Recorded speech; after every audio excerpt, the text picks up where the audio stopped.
Momento della quarta corsa, confronto sul doppio chilometro, cavalli di 3 anni, 9 dietro l'autostart, corsa riservata ai gentleman, lo schieramento 1 Archimede Griff, 2 Amilcare Dimar, 3 Amelie Pan, 4 Atas Fighter Sun, 5 All Black Sea, 6 Avica Chuck SM, seconda linea, 7 Alter Ego Sea, 8 Aspirinetta Oil, 9 Adrian Falu.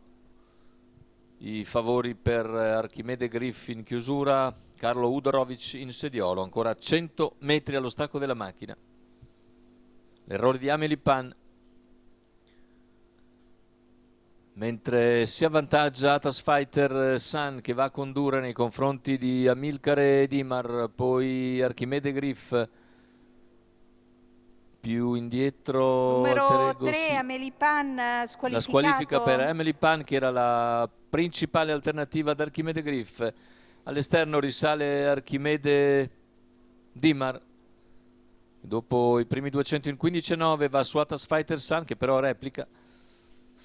I due alle prese con a contatto Archimede Griff, insiste al largo Amilcare Dimar dopo i primi 400 di gara in 31,7, cerca di ricavarsi lo spazio alla corda, vediamo se riuscirà a sistemarsi in seconda posizione. Lo fa con le buone e con le cattive, riesce a sistemarsi in seconda posizione davanti a Archimede Griff, 600 in 47,7, e ora esce all'esterno Archimede Griff per anticipare Adrian Falu.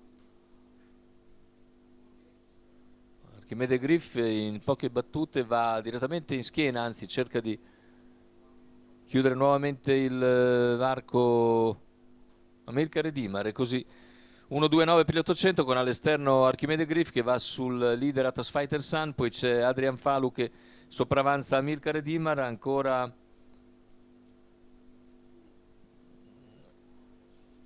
Aspirinetta Oil.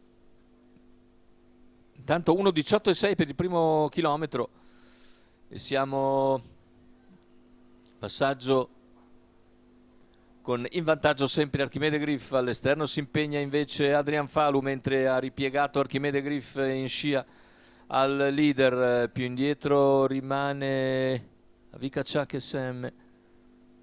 Intanto un altro parziale in 15,7, cala Adrian Falu, cavalli ormai a 500 dalla conclusione, con leader Atas Fighter Sun nei confronti di Archimede Griff, poi Avica Chuck SM, mentre cede completamente Adrian Falu, superato nuovamente da Amilcare Dimar. 3 cavalli nettamente avanti a tutti, condotti sempre da Atas Fighter Sun. In seconda posizione Archimede Griff, poi Avica Chuck SM, retta d'arrivo con Atas Fighter Sun che si mantiene in vantaggio, cerca di sfuggire all'ultimo attacco di Archimede Griff che ci prova nuovamente, ma Atas Fighter Sun controlla ancora molto agevolmente e vince sullo stesso Archimede Griff, mentre al terzo chiude Avica Chuck SM. 1:18,1 sul doppio chilometro, 31,9 a chiudere, ma ormai i giochi erano fatti. Vittoria in percorso di testa di Atas Fighter Sun e Thomas Manfredini, il training di Andrea Vitaliano che conferma l'ottima forma di tutti i suoi effettivi. Vediamo le fasi conclusive al rallenti con Atas Fighter 3,67 la quota, che viene a vincere nettamente su Archimede Griff. Al terzo chiude Avica Chuck SM.